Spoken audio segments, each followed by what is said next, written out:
We now move on to knowing how to handle when things go wrong. What happens when the app breaks or crashes or things don't work as expected. Maybe if you've copied along perfectly in this course, you've had no problems with your code. Possibly you've had some problems or typos. It happens to all of us, so don't worry if you have. So at the very top of our class, we have a load of nullable class properties. All of these things here can be null. Now, we do presently set all of them in onCreate, so at this point they will no longer be null. And then when we move down to the onPreviewClick method, where we use a couple of those edit texts, we have a decision to make as to whether or not we do the safe call with a question mark in Kotlin. So if either of those two things are null, then the whole line will return to null. Or we can do the more dangerous non-null assertion, where we guarantee this is not null. Sometimes this is desirable when we don't want a nullable expression. We definitely don't want this to be null. Okay? So let's see what happens if we do some dangerous code like this, or indeed if we were in Java land where this would be the norm, variables are nullable by default and there is no safe call like this. So what happens if we have some dangerous code but we make a mistake? So let me now comment out the line where we set contact name and contact number. So I'm going to highlight those two lines and do Control/ or Command/. So now we have these two nullable variables at the top. They are initialized to null because we have to initialize things in Kotlin, but we forget to set them, we don't set them. And we are asserting here that they are definitely not null even though we made a mistake, just like it would be in Java. So let's run this code now and see what happens. Okay, and the app is installing and launching, everything is fine. If we look at our code, there's no dangerous code in the onCreate method, but when we click onPreviewClicked, we're going to be doing a non-null assertion on those two edit texts, even though they are null. So let's click the button, and the app closes. And it's a feature of the more modern versions of Android that the first time an app crashes, it won't warn you, it won't pop up with an error, but if the same app crashes twice, if I just open it again and press the button again, if the same app crashes twice, then you get the pop-up dialog. So in recent versions of Android, to provide a better experience for normal Android phone users, the first time an app crashes, you don't get dialog, it just closes quickly in the background, and then if it keeps crashing, then you get the dialog. So the app keeps stopping. Okay, so there's a problem there. So how do we start to find out what went wrong if we don't know what went wrong? And the answer is, at the bottom of Android Studio, where we have our run pane, we also have another pane called logcat. So go ahead and open logcat now. And as you can see, we have lots and lots of output. Pretty much everything that's going on with our phone right now. I'm just going to scroll up to stop from endlessly scrolling.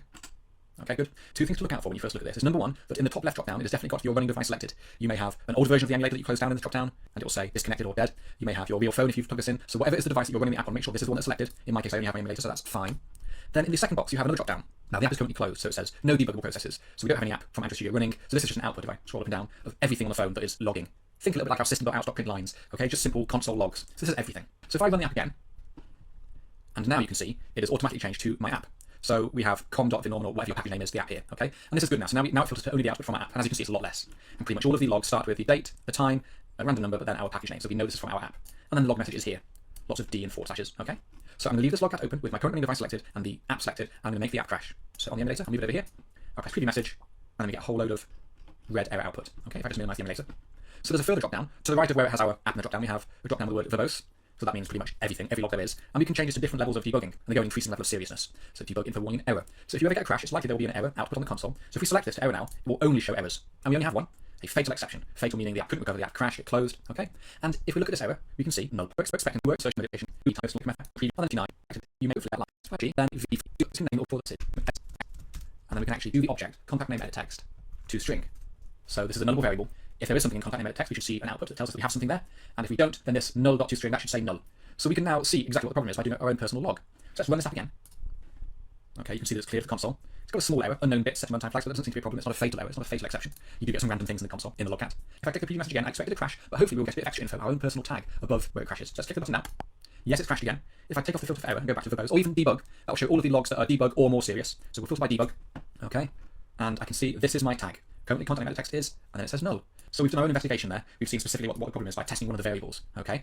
And in this console, you can do Control F or Command F, so we can type the word tag with a capital letter, and then we can see where our tag is. Okay, so initially the logcat can seem a bit overwhelming, especially on verbose mode, because you have every single bit of output that your app does, and there will be lots of things happening in the background. But you can add your own tags to your own messages, and you can search by those tags to find them. You can filter down just errors like that, and then if I just expand this a little bit, you can see what the problem is and click on the specific lines to see where it went wrong. So now it's on line 41, okay? So that is a first little look at the Android logcat, and we've also covered adding our own logs with log, and then one of those levels, E for error, D for debug, I for info, W for warn, or V for verbose, okay?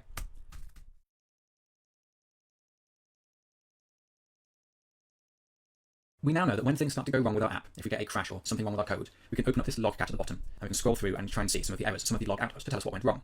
By default, it's going to be every single log in our app, verbose, okay? And we can filter it down to error. And then you look, it will give us a reason, null pointer exception, and then a link to our line of code. So this would be a first way to try and diagnose what went wrong with our app. Now in this case, we actually have two variables, the contact name edit text and the contact name edit text that would be variable. And we tag it in another log, meaning been done for problem. So we would nothing there, and by levels, okay, how the comment null pointer, we have two potential variables that could be null. And we don't have to do lots of complicated logging to find this out. So next to the line that's in question, line 40 for me, or whatever line is for you with a test string on, click next to the number and a red circle will appear. And this is called a breakpoint or a debug point, okay? This is a way that we can tell Android Studio to stop the code when it hits is that more. Didn't want to let's crash or stop debug again because that's code view tab code our job. Right, there's break next top code line debugger in Android where you can pause your code, see what the variables are at the point where the code goes wrong, and it's by far the quickest way to get to the bottom of those problems, of those bugs.